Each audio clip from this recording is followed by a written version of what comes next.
Okay, let's clear the air. Xbox One X, dumb name. I think we all can agree.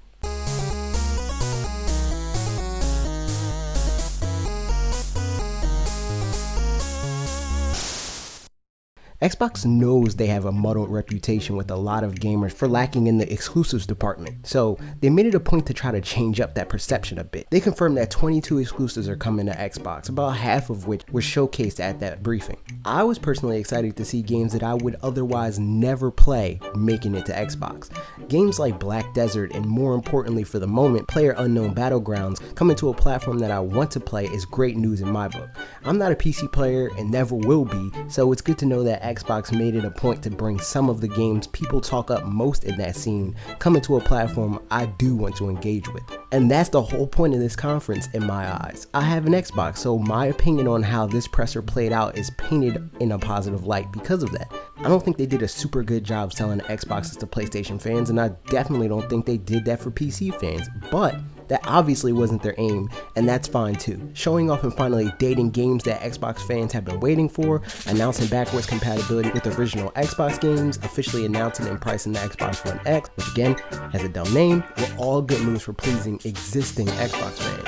However, I'm not so sure $499 is a smart price for Xbox One X. I don't think they did enough to sell me on that price. And if me, someone that has purchased every major console and handheld to date, are not in their target audience at that price, who is? And how big could that audience possibly be?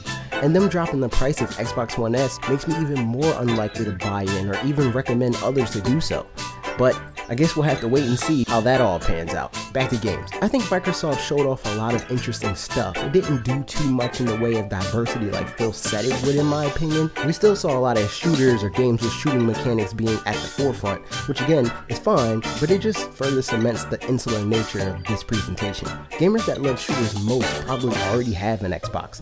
That's not to say other stuff wasn't there, but for the most part, that stuff is coming to PlayStation at some point too, with games like Ori and the Will of the Wisp being the exception. But that's not to say those timed exclusives and multi-platform games don't count. Here's some examples. Many of you guys know that I haven't liked the Dragon Ball game in quite some time. Dragon Ball FighterZ may very well put an end to that streak in my eyes. That game looks super pretty, and the combat looks competitive, and seems to have some depth to it. Assassin's Creed Origin looks great, even if I was personally underwhelmed by its reveal, given that it leaked forever ago. And Anthem is looking even more promising, and had it been shown off at this capacity in EA's conference, I probably would have given them a better grade. All in all, I'd say Xbox achieved their goal. Their goal may not be for everyone, but their goal should definitely please the people that care about Xbox most. And hey, maybe I'm wrong. Maybe console gamers will care enough about the flops to buy Scorpio or Xbox One X, but that debate's for another day.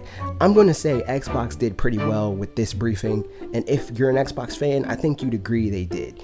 And because of that, I'm going to give them a B-. Maybe for you non-Xbox fans, a C+. Ish. But what do you think? Were you excited to see Xbox showing? Were you disappointed? Did you not care at all? Let me know in the comments. And don't forget to subscribe and click that bell for more E3 reviews. Okay, see you tomorrow.